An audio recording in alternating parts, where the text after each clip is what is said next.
এই হচ্ছে আমাদের আবার সেই রাজাবাজারের খালধারে রোহিঙ্গা বস্তি।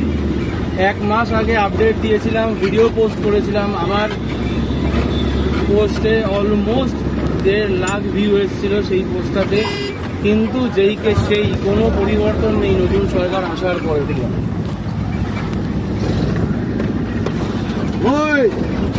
দুই দিকেই বস্তি, ডান দিকেও যেরকম বাদিকেও ঠিক তেমনি, দেখলেই বুঝতে পারছো পুরো রাস্তাটা কি কন্ডিশন করে রেখে দিয়েছে এরা।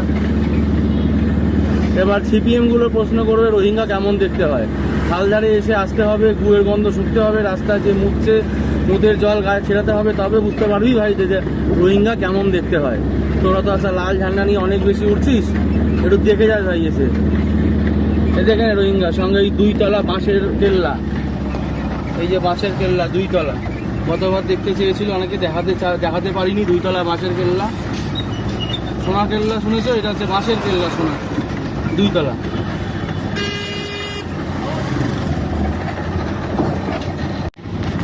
তো এই হচ্ছে সিচুয়েশন।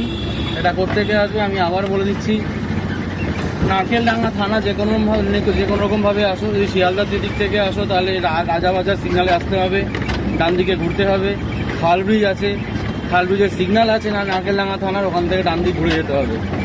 ডান দিকে ঘুরে গেলেই ঢোকার মুখ থেকেই ওখানে শুরু হয়ে গেল আমাদের রোহিঙ্গা বস্তি।